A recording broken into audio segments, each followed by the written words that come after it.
오늘의 정치 속풀이를 함께할 두 분을 모셨습니다. 팩트로 여론의 중심을 겨냥하고 분석하는 진실에 다가가는 이팩트, 이동훈 개혁신당 수석대변인, 배추도사, 초사이언 별명 부자, 사실은 여론조사를 기반으로 하는 데이터의 마법사, 배종찬 인사이트K 연구소장 두 분과 함께하겠습니다. 어서 오세요. 안녕하십니까. 네, 반갑습니다.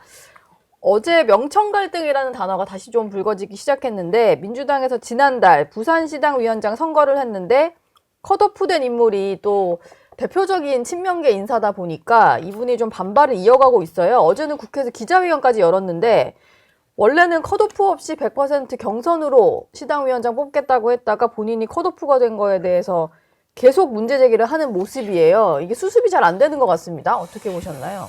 그러니까 이게 시당위원장 자리가 뭐길래 뭐 그런 얘기를 하는데, 사실은 시당위원장은 지방선거에서 굉장히 중요한 역할을 하는 자리이기 때문에 곧 지방선거도 있고. 그러니까요. 그러니까 이게 사실은 지방선거를 공천을 누가 할 것이냐는 기싸움. 뭐 사실상 그거는 이제 정청래 당대표가 하느냐, 주도권을 잡고 하느냐, 아니면 대통령실이 좀 개입을 해서 뭔가 대통령실에서 입김을 넣어가지고 영향력을 행사하느냐의 문제인 거거든요. 근데 거기에서 가장 중요한 역할들을 하는 사람들이 이제 시당위원장인데, 지금 뭐 부산뿐만이 아닙니다. 부산뿐만이 아니고 즈음 해가지고 뭐 충남, 경남, 그리고 전남북 이런 데 시당위원장, 도당위원장을 다 갈았어요. 새로 뽑았는데, 면면을 보면은, 뭐 저는 민주당 사람들 잘 모르지만 민주당 출입하는 사람들, 기자들 얘기나 이런 걸 들어보면은 전부 정청래 대표를 지난 전당대회 때 도왔던 사람들. 그런 분들이 많이 이번에 시도당 위원장이 되었군요. 그렇습니다. 그분들이 이제 사실상 이제 공천권을 기초단체장 같은 경우, 광역단체장 같은 경우에는 중앙당에서 하면서 경선을 이제 사실상 하지만, 기초단체장이나 뭐 도의원 같은 경우에는 시도당 위원장이 사실상 공천권을 행사한다고 보면 돼요. 그러니까 뭐 절차적인 거는 있지만. 그래서 어떻게 보면은 정청래 대표로서는 당연한 것 같아요. 자기가 당권을 쥐고 있기 때문에 그 당권을 바탕으로 해가지고 앞으로 8월 달에 있을 전당대회에서 다시 당대표가 되는 게 정청래 대표의 지금 꿈이란 말이에요. 희망상이란 말이에요. 그렇죠. 이번에는 자녀 임기만 채우는 대표니까. 그렇습니다. 너무 짧고. 그걸 바탕으로 해서 더 앞으로 자기 정치적 포부를 그리고 있는 사람이기 때문에 당연히 지방선거에서 자기 사람들을 깔아야 되는 거예요. 그 첫 작업이 뭐냐면 시도당 위원장을 자기 사람으로 말하자면 심어놓는 거잖아요. 그러다 보니까 이게 갈등이 터졌는데, 이거는 정말 우리가 이제 명청 갈등, 명청 전쟁 이렇게 얘기를 했는데, 지금까지는 사실은 오픈 게임이었고 지금부터 사실상 본 게임이다. 공천권, 지방선거 공천권 두고 싸우는 지금이야말로 진짜 지금부터 이제 전쟁이다. 이렇게 말씀드리고 싶습니다. 특히 이제 유동철 위원장 같은 경우는 컷오프 배경에 정치적 의도가 있었다. 조강특위에 이제 또 정청래 대표와 가까운 문정복 의원이 있다 보니까 뭐 그런 과정 자체를 문제를 삼고 있는데요. 근데 당 지도부는 면접 점수가 좀 낮았다라거나 과정에 전혀 문제가 없었다 이런 입장 같아요. 그래서 이제 분석을 해드릴게요. 뭐냐면 네 글자예요. 이 과정을 보면은 어리둥절. 어리둥절이죠. 누가 어리둥절한 거예요? 그러니까 이제 이 상황 자체가 경선 뭐 컷오프 어쩌고 저쩌고 하는 게, 왜냐하면은 생각해 보세요. 지금 이른바 유동철 교수는 이재명 대통령이 인재 영입한 사람이에요. 그럼 이미 인재 영입할 때 검증이 된 거죠. 자, 그러면 지금 하여튼간에 순환 시대를 겪는 사람이 이름이 비슷하네. 유동철, 유동규. 철규, 규철 뭐 이렇게 되네요. 그 다음에 나는 이게 명청 전쟁인 이유가, 제가 데이터 분석 전문가잖아요. 4명이다. 그러면 이동훈, 노은지, 배종찬, 그 다음에 지한결.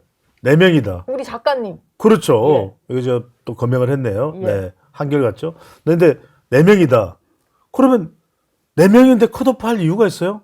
4명이면 그냥 경선 여론조사 하면 돼요. 그러네요. 당원 투표 4명밖에 안 되는데 8명이다. 그러면 4명 정도로 컷오프 할 수 있겠죠. 3명 정도나. 그럼 4명이면은 컷오프 이유가 없어. 저한테 만약에 물어보면, 배 소장님, 배추도사 컷오프 해야 됩니까? 뭔 소리요? 이렇게 되는 거잖아요. 4명 정도면. 명분이 없어요. 그러니까 4명이면 경선 여론조사, 그 다음에 당원 투표 해가지고 2명을 가려서 만약 필요하다면 결선 투표하면 되잖아요. 그러니까 이게 말이 안 되는 거예요. 컷오프라는 것은 수적으로 너무 많아 경선 자체가 어렵다고 판단될 때 그럴 때 컷오프라는 거예요. 그 말이 안 돼요. 더군다나 정청래 대표는 컷오프 없습니다. 우리 컷오프 없어요. 그렇게 또 이야기를 했었잖아요. 예, 그 근데도 그 약속을 어겼다는 게 핵심이죠. 그렇죠. 그러다 반발하는 보니까 이유가. 지금 반발을 하는데 이게 5일 기자회견을 했죠. 오늘이 6일이죠. 어제 이 규환이 유동철 이 동의대 교수가 난 동의 못해 이러면서 이거 독재다 그러면서 정청래 물러나라 그랬어요. 정청래 당대표의 사퇴까지 촉구를 했군요. 사퇴를 요구했죠. 예. 그러니까 이거는 왜냐하면 방금 전에 우리 이동훈 수석 대변인 이게 아무나 수석 대변인이 못 올라가요. 그러니까 수석이잖아요. 공부할 때도 수석이었어요. 근데 이렇게 딱 돼서 뭐냐면 이건 전쟁에 이게 두 번째 옐로우 카드예요. 대통령이 지금 뿔이 났어. 첫 번째 옐로우 카드는 뭐냐면 참다 재판중지법에서 1차 옐로우 카드를 보냈어요. 대통령을 정쟁에 끌어들이지 말아달라. 그렇죠. 이제는 우상호 정무수석으로 보내서 이게 해결이 안 되니까 바로 그냥 최애 강훈식 카드를 꺼내든 거예요. 가서 분명히 전달해. 1차 옐로우 카드인데 두 번째가 이제 유동규 아닌 유동철이죠. 철이죠. 예. 수영구 지역위원장의 기자회견. 근데 이거를 명청 갈등으로 이제 표면적으로 뭐 그런 분석을 합니다만 또 속내를 보면은 명문 갈등으로 좀 번지고 있다. 뭐 이런 해석도 있더라고요. 이게 그런 거잖아요. 그러니까 친명계와 친청계인데 사실 친청계의 어떤 이제 사람들을 좀 분석을 해보면 친문계 인사들이 좀 상당수다 보니까 그리고 뭐 사실 친청이라는 그 네이밍 자체가 뭐 정청래 대표가 지난 전당대회에서 8월 전당대회에서 이제 대표가 되면서 이제 만들어진 용어잖아요. 친청이라는 게. 그러니까 원래 민주당의 주류는 친명이었잖아요. 친명. 예. 친명이고 오히려 이재명 그때 문재인 대통령 때 생각해 보면은 이재명 그 성남시장은 아주 소수파였고 그야말로 당내에서도 위상을 따져보면 한 6두품 정도. 그러니까 성골 진고는 따로 있고 이런 정도였기 때문에 그 세력 자체가 그래 외소했는데 지금 그동안 당대표를 거치고 후보가 되고 대통령이 되면서 당의 주류가 됐지 않았습니까? 그러니까 친명 세력이 이제 부상을 했고 거기서 문재인 세력들도 떨어져 나와가지고 친명으로 이제 붙었고 뭐 이런 상황이었는데 남은 자녀 뭐 친문 세력들 중에서 이제 그 이재명 대통령에 대해서 마음에 들지 않는 이런 분들이 많이 있고 이런 분들은 다시 이제 정청래 대표를 중심으로 뭉치는 그래서 이게 사실 민주당 팬덤이란 게 그 지금 우리나라의 대표적인 주류죠. 그리고 인구가 많은 40대, 50대를 중심으로 돼 있단 말이에요. 이분들이 상당히 또 어떻게 보면 좌파적이고 진보적인 분들이 많아요. 예. 이런 사람들이 이제 팬덤을 형성하고 있는데 여기서 이재명 성남시장 그리고 경기지사를 거치면서 굉장히 강한 언어를 구사하고 사이다 발언을 많이 해가지고 그 사람들의 호응을 받아가지고 대통령까지 됐단 말이에요. 근데 거기에 정청래 대표는 등장을 해가지고 다른 차원의 사이다 발언 이런 것들을 하면서 그 사람들 다시 끌어오고 있고 그리고 기존의 친문 세력들을 자기 편으로 끌어들이면서 하나의 친척을 형성하고 있거든요. 그래서 친문과 어떻게 친척이라는 건 거의 이제 새로운 버전업을 했다. 뭐 저는 그렇게 표현을 하고 싶어요. 최근에 좀 생기는 조합이다라고 볼 수 있을 것 같고 그러면은 민주당 내 팬덤은 좀 지금 분화를 시작했다 이렇게 볼 수 있겠네요. 그렇죠. 이제 이게 물론 지난 전당대회 때부터 좀 조짐이 있었지만 그렇습니다. 그런데 이제 지금은 더 팽팽해 보여요.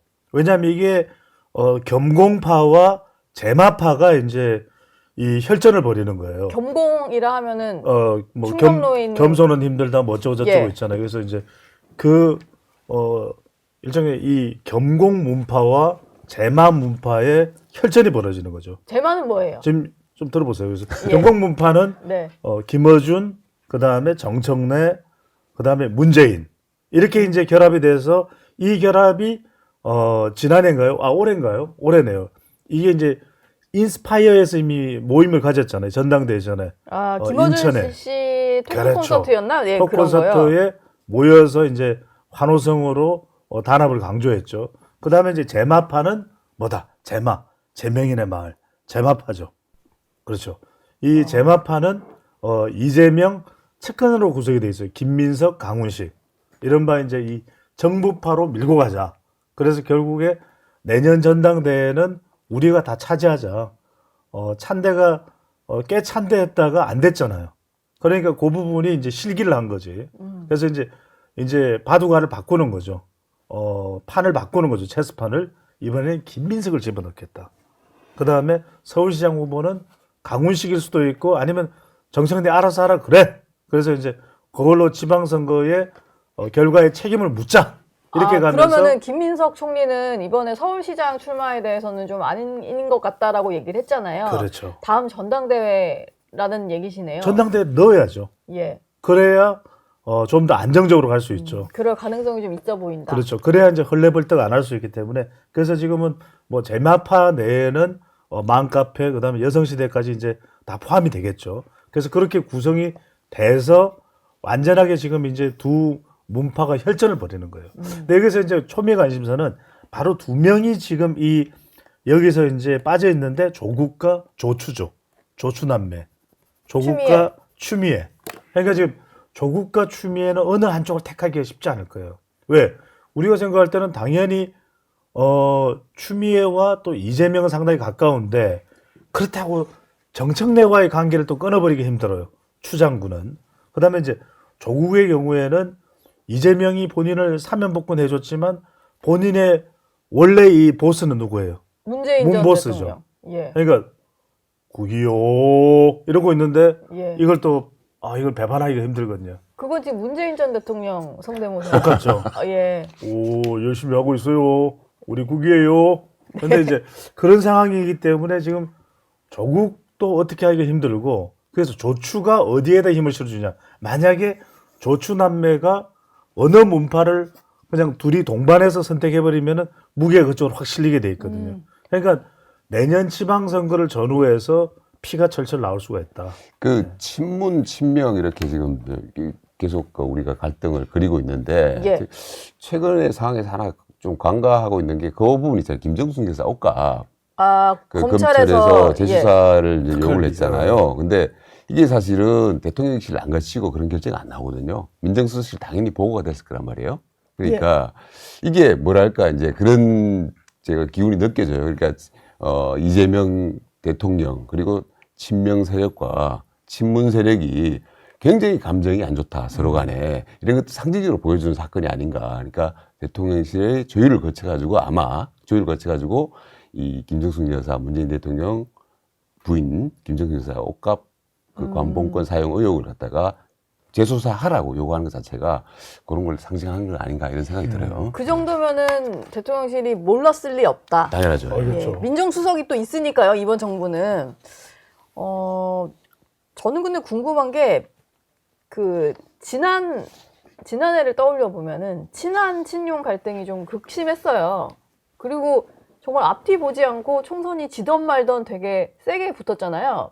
근데 이번 민주당 정부 같은 경우는 그렇게까지 할까? 팬층이 또 그렇게까지 다를까? 뭐 이런 저는 생각도 그래서 일단 지방선거까지는 그래도 이 협력을 하는 듯한 포장은 될 것 같아요. 근데 이제 노앵커께서 역시 예리하네요. 저는 왜냐하면 지방선거 깨지면 다 정말 아작이 나잖아요. 그러니까 그렇죠. 지방선거 정권이 얼마 안 전에 됐는데. 이 균열을 완전히 표면화할 수는 없는 것이고 지방선거 저는 직후라고 봐요. 직후요. 지방선거 직후. 전당대회. 그렇죠. 바로 그 전당대회가 피가 철철 나는 것일 텐데 문제는 뭐냐면 그럼 지방선거까지 굉장히 이 긴밀한 또는 굉장히 이 원만한 협력이 이루어지냐 그건 아닐 것이다. 그래서 바로 재판중지법에서 옐로우 카드가 나왔고 바로 유동철 여기에서 두 번째 옐로우 카드가 나온 거죠. 왜냐하면 이렇게도 생각해 볼 수 있죠. 지금 유동철 교수의 경우에도 지금 이 친명파들로 구성되어 있는 혁신회의인가요? 그게 공동대표예요. 그러면은 이 내용들이 내부적으로 전달이 안 됐을까? 공유가 안 됐을까? 똑같은 이야기죠. 김정숙 여사에 대해서 민정수석이 몰랐을까? 그러면은 대통령실에서 몰랐을까? 이 갈등이라는 거는 사실은 하지 않아도 없어도 되는 갈등이지만 그러기에는 이미 너무 붉어졌다. 어느 정권이나 다 그 미래 권력과 현재 권력의 다툼이 있고 갈등이 있는데 예. 이번 특징은 좀 너무 좀 빨라요. 지금 대통령 시점이요? 취임한 지 지금 예. 뭐 6개월도 안 됐잖아요. 뭐 5개월 정도 됐나요? 그런 상황에서 굉장히 미래 권력과 현재 권력이 이렇게 명청 대전 뭐 이런 것부터 싸우는 거는 굉장히 빠르다 이렇게 보시면 돼요. 뭐 정청래 대표는 계속해서 뭐 대통령을 추켜 세우고 뭐 연설 A급이다 뭐 이런 얘기도 하고 있어서 겉으로는 갈등 아니다 뭐 이렇게 얘기는 하고 있습니다. 한번 지켜보도록 하겠고요. 이거 짧게만 아주 짧게 설명드려요. 예. 왜냐면은 근데 이런 것 자체가 못마땅한 거예요. 왜냐하면 아래 동네를 갔더니 순천을 갔더니 뭐 에이펙에 대해서 이야기를 하더라. 뭐 A 뭐 이렇게 A 학점 이야기하는 거거든요.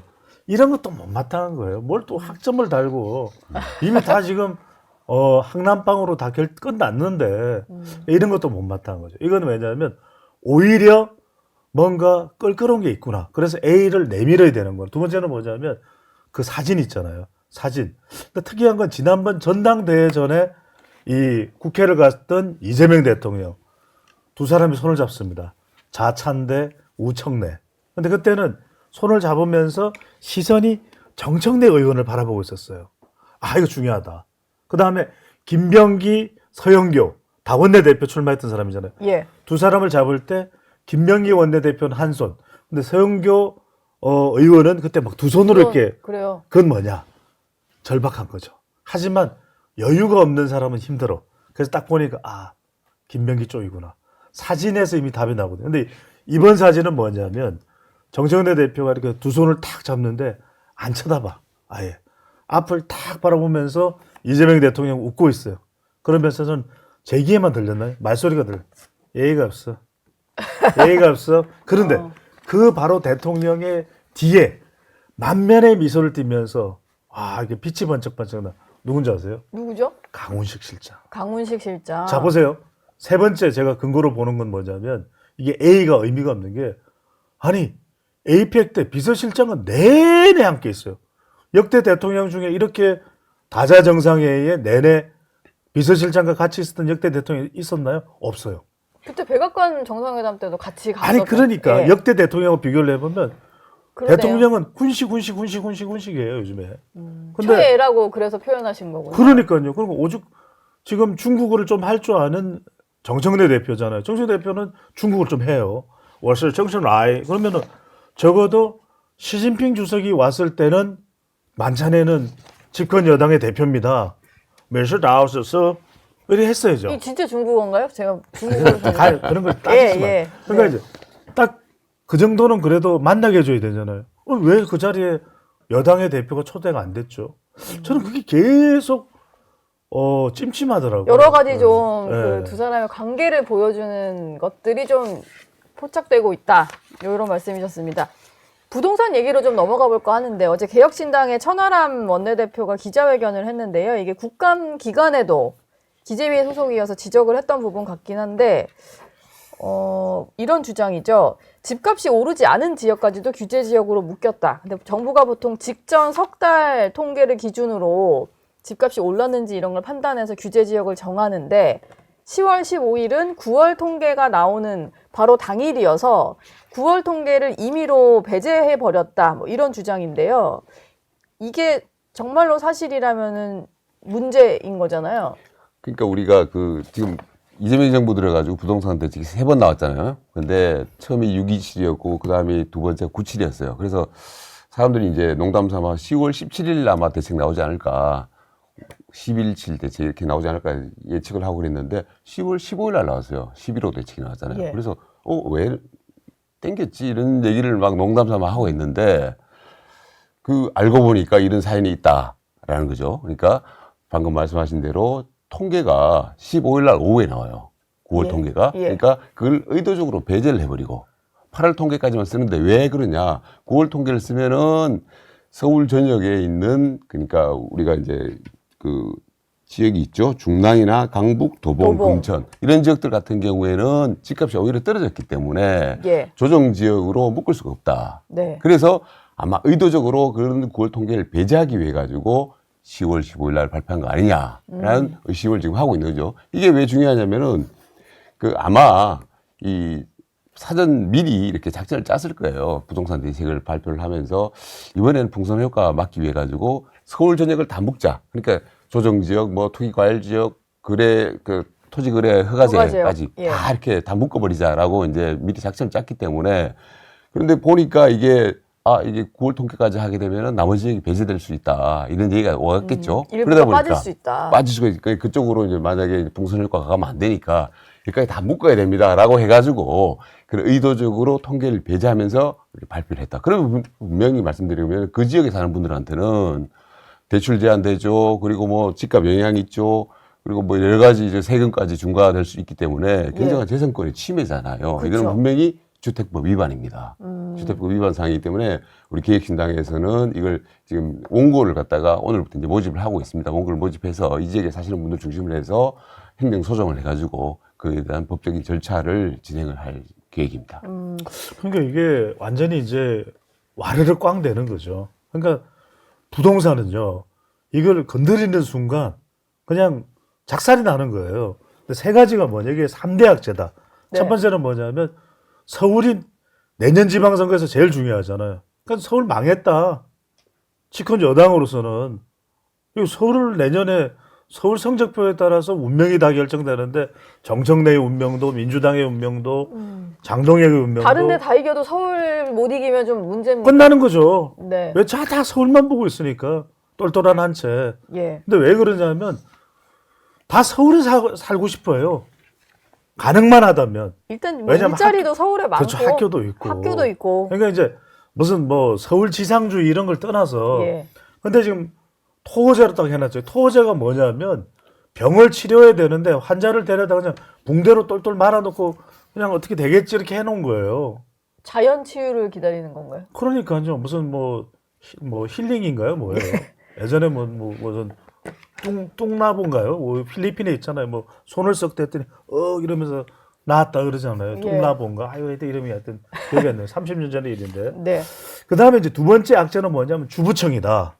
아니, 집 살 때 보면 사실 남편들은 보면 제가 이런 이야기하면 또 막 남편들이 난리를 쳐요. 저 새끼 뭐 배추 다 이파리를 뜯어버릴까 이러는데 집 살 때 보면 별로 이렇게 뭐 아이디어가 안 나와. 다 여성들이 아내분이 이렇게 아이디어가 나와요. 근데 이 아내가 이렇게 집을 장만하는 정말 절묘한 아이디어, 갭 투자입니다. 그렇지 않습니까? 어떻게 목돈을 뭐 50억을 어떻게 모아요? 이상경 차관처럼. 저는 현금으로 살 수는 없죠. 이상경 대출 전 제한도 차관처럼 그렇게 모을 수가 없어요. 예.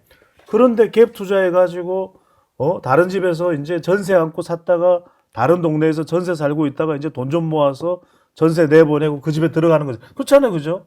그러다가 이제 시간 기다려서 재건축 되면 이제 노후 투자 되는 거고 이제 말 그대로 이 투자를 잘했다 똘똘한 채가 되는 거죠. 자, 주부청들이요 지금 완전 개 빡쳤어요. 이게 주부청? 예. 주부청. 주부층. 주부청이 한 15% 돼요. 근데 15%가 유권자에서 얼마나 중요해요. 근데 대통령 임기가 시작되고 나서 이재명 대통령이 흡수가 됐거든요. 주부청이 다 빠져나갔어. 세 번째, MZ세대. MZ세대는 완전 내로남불이야. 아니, 이찬진 이 사람 뭐야. 대통령 깐부라며 차지훈, 조원철, 3대 깐부 있잖아요. 이찬진까지. 왜 이러는 거야. 깐부면 깐부 치킨 먹든지 이런 건데 지금 이찬진 금융감독원장이잖아요. 예. 감독을 해야 될 사람이 부동산에서 여러분들 그거 아십니까? 제일 어려운 게 도로 투자하는 거예요. 도로는 부동산 투자에서 최고 난이도예요. 이거는 정말 우리 그 띠틀 알잖아요. 띠틀 안마. 예. 안마를 한 10바퀴 돌아야 돼요. 퉁 떨어지는 거예요. 엄청난 고난도 투자군요. 이건 뭐 불가능하다고 보는 거예요. 그렇죠. 주변에서 저도 도로 사시는 분을 직접 그러니까 본 이제 적은 뭐 없어요. 논사고 밖까지는 돼. 예. 근데 도로는 진짜 힘들어요. 근데 도로에 봉천동에 봉다리 거기 투자해가지고 지금 뭐 엄청 뻥튀기가 됐다는 거 아니에요. 예. 그러면 이건 완전 MZ세대로서는 정말 미치고 한장을 노르시고 내로남불. 그러니까 여기서 3대 악재로 이건 뭐 우리 천하람 의원이 열받게 돼 있어. 본인도 지금 MZ세대 아닌가요? MZ세대죠. 천하람이죠. 이 말도 안 되고요. 그러니까 이게 문재인 대통령이 이게 이미 분노를 완전히 그냥 불을 지펴버렸어요. 그래서 저는 회복 불가다. 예. 그 어제 천하람 의원이 했던 얘기 중에 전 이 얘기가 좀 재밌던데 일단 민주당 의원들이 이쪽 지역구를 둔 의원들이 많잖아요. 당연하죠. 그 강북 쪽에. 서울 대부분이 이제 민주당 의원들이니까. 근데 여기에도 소송에 같이 참여하자라고 제안을 했고 본인이 직접 나서지는 못하지만 이곳을 지역구로 둔 한 의원 같은 경우는 실제로 천 의원 덕분에 우리 지역이 빠지면. 규제 지역에서 빠지면 내가 밥을 사겠다. 그러니까 이제 우리 11호 대책 나왔을 때 미리 예측이 됐었는데 강남 3구 같은 경우는 이미 뭐 여러 가지 규제들이 다 돼 있는 상황이었고 나머지 지역들은 조정 지역도 처음 들어갔단 말이에요. 이 뭡니까 중랑, 강북, 도봉 이런 지역들은 조정 지역 단계가 있는데 조정 지역, 투기, 과열, 투기 지역 이렇게 올라가는 건데 네. 한꺼번에 다 넣어버렸단 말이에요. 그러니까 여기 있는 사람들은 사실 어리둥절하죠. 강남 3구 같은 경우는 늘 규제의 대상이었다 보니까 우리는 뭐 늘 당해왔어라고 이렇게 살아왔던 사람들이니까. 그리고 오히려 지금 11호 대책하고 나가지고 이쪽은 현금 부자들이 이제 집을 사는 그게 많아지고 여기는 완전 거래절벽이다. 예. 도도강, 금강구는. 네. 그러니까 거기 사시는 분들 입장에서는 남이 옆에서 맛있게 먹는 거 보고는 자기 보고 돈을 내라 그러는 그런 느낌이 들 거예요, 지금. 자기는 먹지도 않았는데 돈 내야 되고 이런 상황이란 말이에요. 그러니까 예. 이 부동산 대책에 대해서 누구보다도 불만이 많은 분들이 이 노도강, 금강구 지역 주민들일 것이고 근데 여기가 그 지역은 대부분 민주당 민주당이잖아요. 의원들 지역구고. 그러니까 지금 그 천하람 원내대표 그 말 자체가 밑에서 민주당 의원들은 야 잘한다 이번에 11호 대책 좀 어떻게 좀 해봐 다시 돌려줘봐 이런 식의 생각을 하고 있지만 말은 겉으로는 표현을 못하겠죠. 그게 어떻게 보면 유권자들의 지금 현재 그쪽 주민들의 어떤 분위기 이런 것들을 반영을 하고 있다라고 봅니다. 나서지는 못하지만 천하람 의원을 응원을 하고 있는 정말 아이러니한 상황이네요. 지금 MZ세대들이 부동산 정책 때문에 분노할 거다 이런 얘기 하셨는데 저는 코스피가 떨어지면 더 많이 분노를 할 것 같아요. 이게 뭐 미국 증시 영향도 있고 여러 가지 국제적인 어떤 영향들이 있긴 합니다만 어제 한때 4천선 밑으로 떨어지면서 정부도 약간 깜짝 놀란 것 같아요. 이게 왜 그러냐면 저는 부동산보다 주식이 더 위험하다. 위험하죠. 왜냐하면 정부로서는 또 이재명 대통령으로서는 왜냐하면 20대 30대가 주식이 하락하면 막 정말 경기를 일으킬 것 같지만 그렇지는 않아요. 오히려 암호화폐, 가상화폐 쪽이야. 비트코인 2030 세대는 예. 지금 이제 암호화폐까지도 지금 흔들흔들 하거든요. 왜냐하면 네. 자산 폭등의 시대이기 때문에 그래서 우리가 코스피 5천 이야기하고 뭐 상법 개정하고 이러면 올라가겠지 뭐 이제 천장 뚫리겠지 하는데 그게 아니라는 거예요. 주식은 어차피 위험 자산입니다. 그다음에 내생 변수보다는 여러분들이 잘 아셔야 될 것은 외생 변수 이거 경제 시그널에서 이거 해야 되는 거예요. 외생 변수가 더 큰 영향을 미치. 지금 보세요. 외생 변수가 뭐냐? 내생 변수는 자, 법 고치면 되겠지. 그러면은 주식 시장의 환경이 좋아져서 사람들이 막 뛰어들겠지. 아니야. 왜냐하면 주식이라는 건요. 지금 고물가, 그다음에 고환율, 특히 고환율. 예. 이것 고환율. 자체가 그다음에 지금 자산 폭등이기 때문에 왜냐하면 모든 자산이 다 올라가요. 그래서 이런 외생 변수, 특히 우리나라 주식 시장의 경우에는 미국 영향을 많이 받아. S&P 500, 또 나스닥 이런 영향을 많이 받는단 말이에요. 예. 그러니까 이건 우리가 지금 제도 코스피 5천을 목표를 걸었기 때문에 올라간다. 이렇게 생각하면 안 돼. 그렇게 올라갈 것 같으면 뭐 기분 좋게 그냥 만 이렇게 하지 왜 5천만 하겠어요. 그렇게 움직이는 시장이 아니라는 거예요. 근데 여기서 왜 위험하냐? 주식 시장에 가장 많이 지금 머리를 박고 있는 세대가 어떤 세대인지 아세요? 40대 영포티. 영포티들이 그렇죠. 왜냐하면 40대는 다른 투자 수단이 없어요. 왜? 부동산은 내 집 정도 장만이 가능해. 40대 영포티는 빚 얻어가지고. 근데 두 채, 세 채는 안 되잖아. 어렵잖아요. 이거는 많은 이제 이 고자산이 있는 사람들이 가능한 거니까. 예. 그러면 그 생각하는 게 뭐냐면 남들 모르는 주식 대박 터뜨려가지고 아내한테도 말 안 하고 우리 애들한테도 말 안 하고 내가 써야지. 이렇게 생각하는 사람도 있단 말이에요. 근데 이게 무너져 버려. 코스피가 이렇게 쫙 내려가 버리면. 그러면 이 영포티가 아니 뭐야. 이게 우리가 말하는 상박이거든요. 데이터에서 제일 중요한 건 상대적 박탈. 아니 5천 된다더니 4천도 안 되네? 그렇잖아요. 더 내려갈 수도 있고 지금. 만약에 그렇죠. 올라갈 거라고 생각한 대로 올라간다면 모르겠는데 오히려 지금 역주행을 해버린다. 3,500이 된다면 이건 더 가중이 돼버려요. 그래서 저는 지금 다른 것보다는 이 주식시장이라는 걸 보면 상당히 지금 정부와 여당이 또 이재명 대통령이 경계해야 되는 건 영포티가 어떻게 나오느냐. 이게 그 주식 비투하라고 지금 금융위 부위원장이 그렇게 얘기를 했단 말이에요. B2도 레버리지의 일종이다. 뭐 이런 얘기죠. 권대영 부위원장인데 예. 이분이 이제 사실은 부동산 대출 규제를 세게 해가지고 6억 이하 대출 그 627 대책 그거 만든 사람이거든요. 그쵸. 그래가지고 그것 금융위. 때문에 이제 승진을 해가지고 부위원장이 된 사람인데 네. 부동산 대출은 하지 마라. 그건 악이다라고 하면서 이제 주식 대출은 해라라고 하는 거예요. 주식은 뭐 얼마든지 대출 받아서 해라라고 이제 사실상 권고를 한 거잖아요. 예. 그러니까 사실은 둘 다 뭐 비즈니스 하는 것은 뭐 할 수는 있습니다. 레버리지라는 걸 할 수는 있는데 이게 어느 것이 더 위험하냐 따져봤을 때 사실 전문가들은 부동산 대출이 오히려 덜 위험하다 그래요. 주식 대출이 뭐 우리나라 사람들이 이게 부동산은 좀 안전자산이라고 생각하니까 어떻게든 요거에 좀 집중을 해서 투자를 하겠죠, 당연히. 그러니까 어쨌든 이 정책 당국자가 이런 식으로 비투를 권유하는 얘기는 해서는 안 되는 건데 네. 이게 뭘까요? 이게 국정 목표를 주가 지수하고 연동을 시켜 놓으니까 그게 마음이 급해서 그런지 모르겠지만은 이런 식으로 했단 말이에요. 절대로 주가 지수가 국정 목표가 돼서도 안 되고 주식 시세와 정권의 운명을 마치 지금 이재명 정부에서 걸어놓은 것 같은 예. 이런 그 모습인데 그러니까요. 굉장히 부적절하다 그렇게 봅니다. 아니 그러니까 이 권대영 부위원장이 반드시 알아야 될 것은 뭐냐면 이런 발언을 할 필요가 없어요. 그렇습니다. 우리 시간을 통해서 말씀드렸잖아요. 이 아주 민감한 자리에 있는 공직자들은 유튜브 나가지 말아야 돼요. 왜? 이상경, 조원철 다 지금 유튜브에서 설화가 생겼잖아요. 예. 아니, 이분은 뭐 라디오긴 하던데? 그러니까요. 이게 뭐 하여튼 라디오도 안 된다는 라디오도 다 유튜브 보이는 라디오예요. 아, 그래서 그러니까 아예 그냥 나가지 말아라. 그래서 제가 굳이 나갈 거면 정치 시그널 예. 나오라는 거죠. 그래서 이제 이게 왜 문제냐면 짧게 제가 말씀드리면 일단은 이 사람이 어떤 이야기를 했냐면 레버리지 이야기를 했어요. 틀린 말이 아니야. 근데 그러면 이야기는 뭐냐면 개인 투자자들이 수천억 원이나 수조 원을 가진 워렌 버핏이 해야 된다는 이야기예요. 왜냐? 뭐라고 이야기했냐?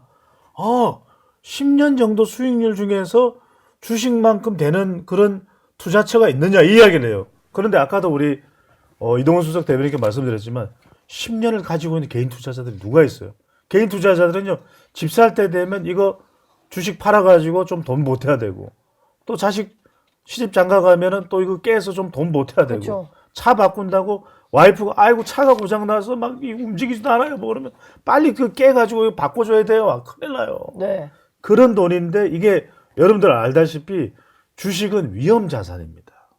그렇잖아요. 금이나 이런 건 안전 자산이고 채권은. 근데 위험 자산을 10년간 들고 있는 사람이 누가 돼요? 그러니까 저는 이게 권대영 금융위원회 부위원장이 이런 이야기를 저는 왜 하는지를 모르겠어요. 이거는 왜냐하면 매를 버는 거거든. 예. 그래서 저는 거듭 말씀드립니다. 라디오가 뭐고 금융위 부위원장은 그냥 금융위원회에서 일을 하면 돼요. 아침부터 저녁까지 딱 퇴근 시간 뭐 야근해야 되면 야근 조금 하고 이렇게 지문 인식해서 찍고 그러면 되지 이렇게 굳이 나갈 이유가 없어요. 굳이 뭐 이런 말까지 해가지고 논란 일으킬 필요가 없었는데 그러니까. 또 하나의 어떤 발언을 남겨버렸네요. 오늘이 국회 운영위 국감 있는 날입니다. 오늘 운영위 국감 하면은 국정감사가 모두 종료가 되는데 저희가 뭐 몇 주 동안 내내 얘기를 했었던 김현지 실장 얘기를 또 안 할 수가 없어요. 운영위에 일단 출석하지 않는 걸로 결정은 됐습니다만 좀 어떻게 진행이 될까요? 김현지 없는 김현지 국감이 될 것 같으세요? 뭐 여야가 이제 김현지 왜 안 나오냐 가지고 또 이제 고성 공방하겠죠. 근데 안 나오겠죠? 설마 갑자기 또 깜짝 출연하는 일은 없겠죠? 그래 하여튼 이게 뭐 또 오늘 보니까 나온다 안 나온다 가지고 내기하신 분들도 꽤 있던데 특히 예. 이제 우상호 정무수석 같은 경우에 이제 100% 나온다고 그랬다가 지금 그 거짓말쟁이가 돼버려 가지고 난감한 상황이 됐을 텐데 어쨌든 그렇습니다. 지금 저는 그렇게 봐요. 그러니까 이 김현지 실장, 김현지 여사님이 이제 그걸 안 내보냄으로 해가지고 지금 뭐 어떤 국감 국면은 넘어갈 수 있을지 모르지만은 이게 우리 언론에서도 가만두지 않고 그리고 계속 문제가 됩니다. 국민들이 관심을 갖고 있기 때문에 예. 그래서 이건 두고두고 이재명 정권한테 우환이 될 수 있다. 두고두고 패착이 될 수 있다. 저는 그렇게 말씀을 드립니다. 배 소장님 생각은 어떠세요? 제가 이제 짧게 말씀드리면은 결국 이게 스토리텔링이 되는 사람은 사라지지가 않아요. 자, 우리 에이펙 하면 이제 최초 상기되는 이미지가 뭘까요? 황남빵이에요. 황남빵. 그 이야기는 스토리텔링이 되거든. 자, 보세요. 이게 왜 문제가 되냐면 명분이에요. 아니 내용은 둘째치고 내용이 이게 기다 아니다를 떠나서 명분은 출석을 안 할 명분이 있나요? 출석을 안 할 명분이 없어요. 그럼 이거는 계속 비판의 대상이 될 수밖에 없기 때문에 앞으로는 존엄 현지가 아니라 영속 현지다. 계속 지속될 수밖에 없는 현지가 돼버렸다. 그러면 이제 왜 그러냐면 대통령하고 연결되잖아. 김현지, 이재명, 우리가 어떤 데이터의 연결성이거든요. 이재명, 대장동. 왜냐면 대장동으로 연결돼 버려요. 그렇게 되는 것이고 결과적으로 이게 데이터상으로 보면 중도층이 생각할 거잖아. 왜 안 나오지? 그 다음에 MZ세대. 아니 정의를 이야기하고 공정을 이야기하는데 왜 안 나오지? 그 다음에 수도권. 주로 이제 수도권이잖아요. 지금 왜냐하면 성남을 거점으로 해서 활동을 해왔기 때문에 그럼 수도권에 영향을 줄 수밖에. 왜 우리 데이터상으로 제일 중요한 걸 뭐라고 이야기합니까? 중수청이라고 이야기했어요. 중수청. 네, 제가 이야기한 거예요. 그대로 여기에 직격이 돼버리는 거죠. 중도 수도권 청년들에게 그렇죠. 다 직격되는 이슈다. 알겠습니다. 깜짝 방문을 또 할까봐 그건 한번 지켜봐야 되겠네요. 예, 두 분 말씀은 여기서 마무리하겠습니다. 고맙습니다. 감사합니다. 저희 영상 많이 시청해 주시고요. 좋아요, 구독, 댓글, 알림 설정 꼭 부탁드리겠습니다.